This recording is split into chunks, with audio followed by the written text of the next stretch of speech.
요한복음 16장 7절 말씀입니다. 그러나 내가 너에게 실상을 말하노니 내가 떠나가는 것이 너에게 유익이라. 내가 떠나가지 아니하면 보혜사가 너에게로 오시지 아니할 것이요 가면 내가 그를 너에게로 보내리니. 아멘. 벌써 새해가 시작된 지 3주가 지났습니다. 여러분들은 아마 새해를 맞으면서 다 같이 새로운 결심을 하셨을 거예요. 올해부터 내가 이렇게 해야지, 이것은 하지 말아야지, 이런 어떤 결심들 하면서 하나님 나를 도와주세요 라고 하면서 소원의 예물로 드리곤 했을 것입니다.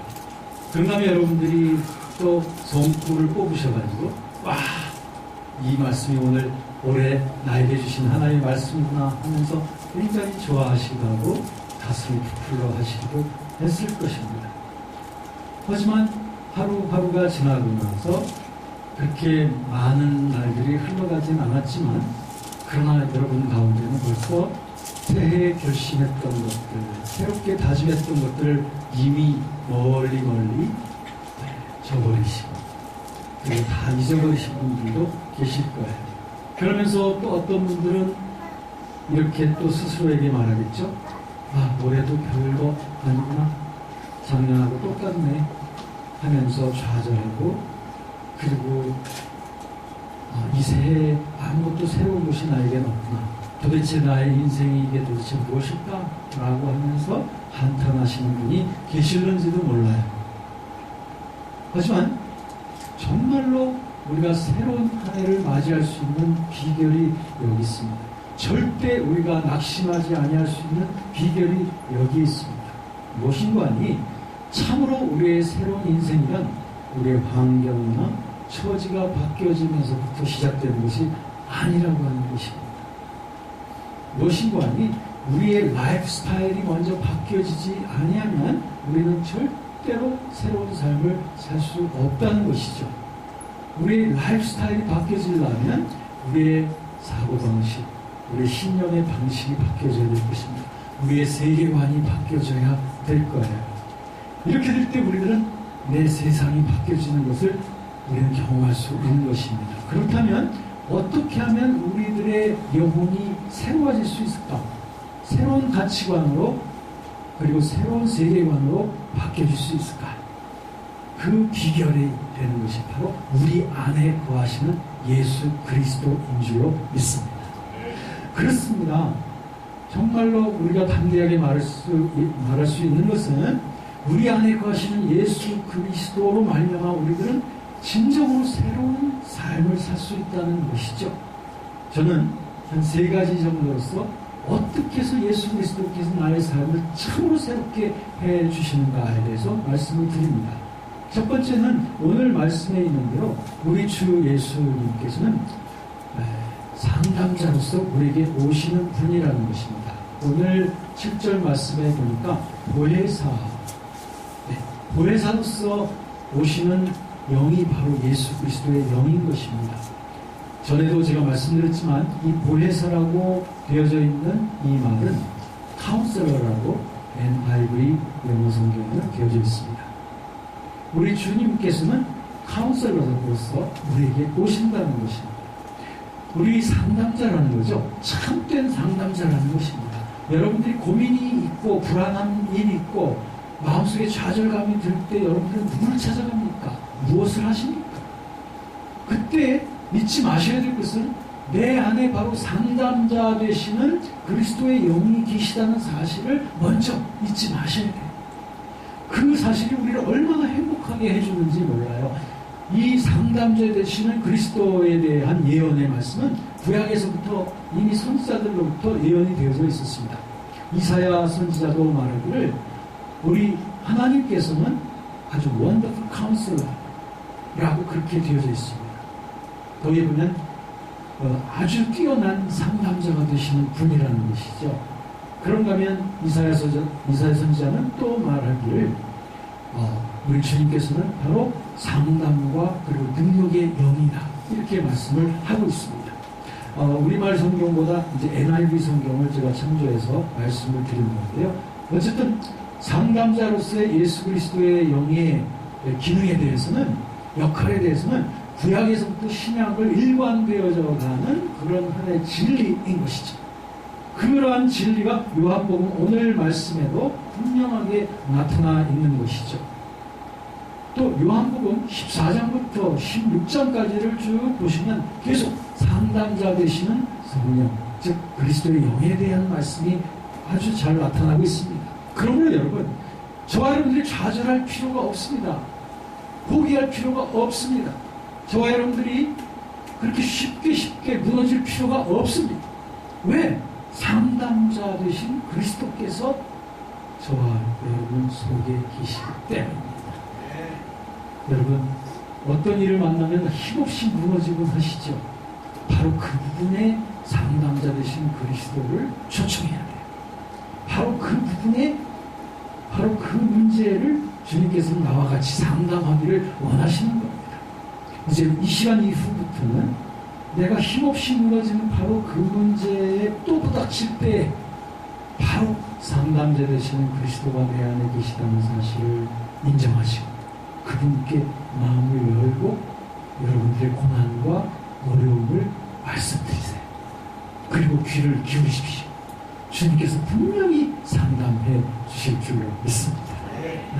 어떻습니까? 이것이 우리를 얼마나 행복하게 해주는 것입니까? 예수 그리스도께서는 우리를 위해서 죽으셨을 뿐 아니라 다시 부활하셨을 뿐 아니라 다시 영광 중에 승천하셨을 뿐 아니라 다시 그분의 영으로서 우리와 함께 계심으로, 영원토록 우리와 함께 계심으로 우리를 고아와 같이 내버려 두지 아니하시고 우리와 언제나 함께 계시고 우리 안에 거하시는 영원하신 왕이신 줄로 믿습니다.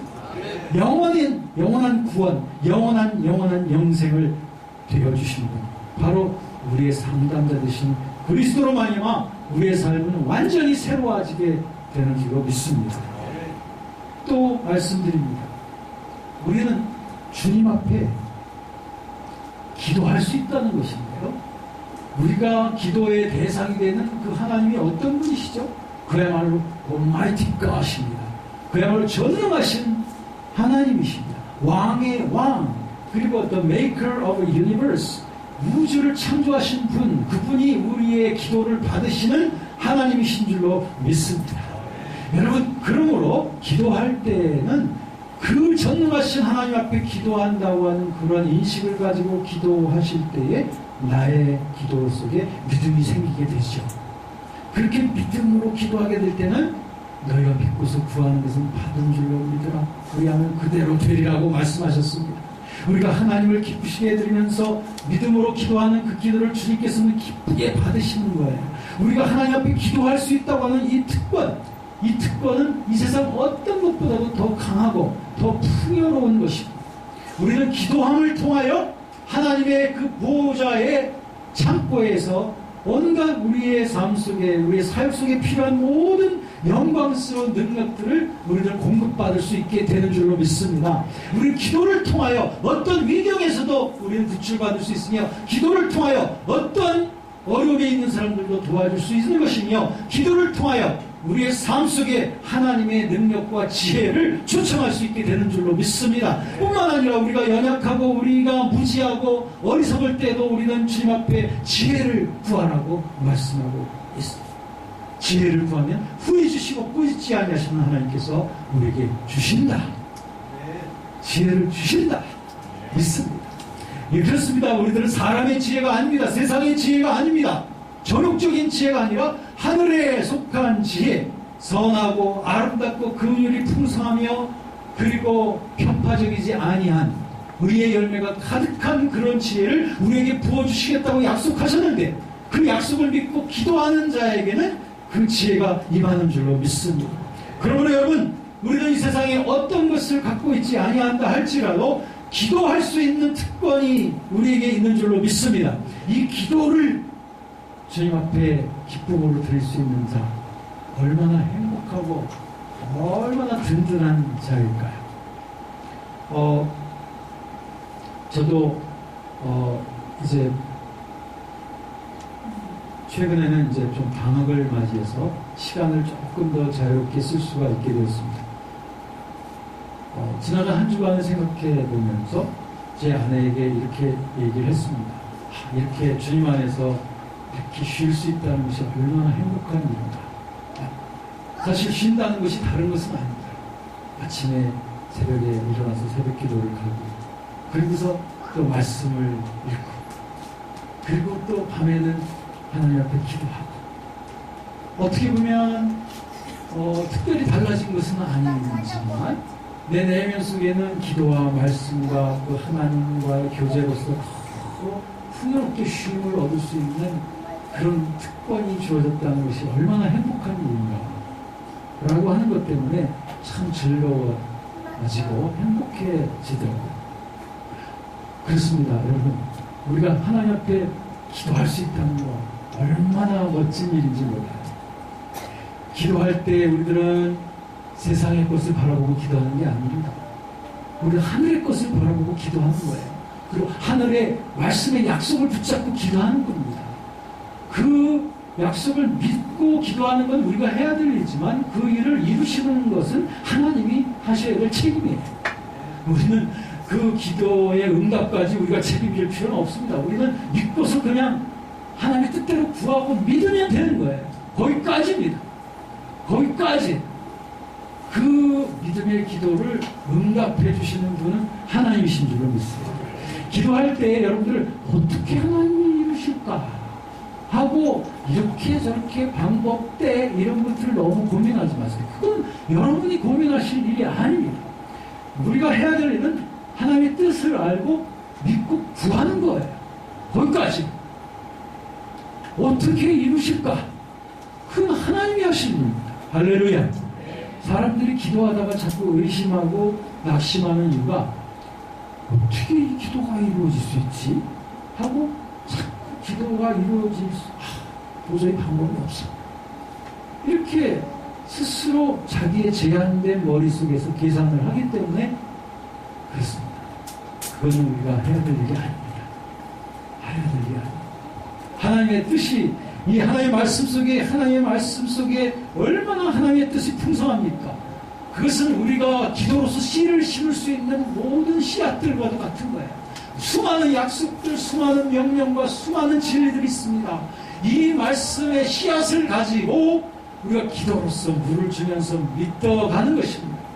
이 말씀대로 되어질 것을 믿는 것입니다. 믿고서 계속적으로 기도하는 거예요. 마태복음 7장 7절 그리고 8절에 보면 구하라 그러면 얻을 것이다. 찾아라 그럼 찾을 것이고 문을 두드리면 그리고 열릴 것이라고 했는데 문이 열릴 때까지 믿고서 계속 두드리면 되는 거예요. 구해질 때까지 계속 구하면 되는 거예요. 얻어질 때까지 믿고서 계속 얻으면 되는 줄로 믿습니다. 그것이 우리가 해야 되리니 그러므로 우리들은 이와 같은 주님 안에서 능력이 풍요로우시고 지혜가 풍성하신 이 하나님 안에서 기도할 수 있다고 하는 이 특권 때문에 우리들은 정말로 새로운 한 해를 맞이할 수 있습니다. 마지막 세 번째는 참으로 우리를 새롭게 하는 것은 우리의 삶이 대치된다는 거예요. 여태까지는 내가 나 중심적으로 살아온 삶이지만 이제는 Jesus-centered life, 주님이 중심이 되시는 삶을 우리가 살아간다는 것이죠. 내가 더 이상 내가 나를 다스리며 사는 것이 아니라 그리스도께서 나를 다스리시는 삶, 하나님의 말씀이 나를 다스리시는 삶, 주의 진리가 나를 붙잡아 이끌어가는 삶, 이것이 진정 나의 삶을 새롭게 하시는 줄로 믿습니다. 그럴 수밖에 없죠. 전의 삶은 내가 나를 살아가는 삶이었지만 이제는 말씀이, 주님이, 성령께서 나를 이끌어 가시니 전혀 라이프 스타일이 바뀌어질 수밖에 없는 것입니다. 저는 세 가지를 말씀드렸습니다. 첫째는 우리는 상담자 되시는 주님 때문에 우리는 전혀 새로운 삶을 살게 된다. 두 번째는 우리가 전능하신 하나님 앞에 기도할 수 있기 때문에 전혀 새로운 삶을 살게 된다. 그리고 세 번째는 이제 내가 중심이 된 것이 아닌 예수님이 중심이 된, 말씀이 중심이 된 삶을 살아갈 수 있기 때문에 나의 삶은 완전히 새로워지게 된다. 저와 여러분들의 올 한 해 그리고 이제부터 천국까지 이르는 그 길이 날마다 새로워지는 삶의 연속이 되어지시기를 주의 이름으로 축원합니다.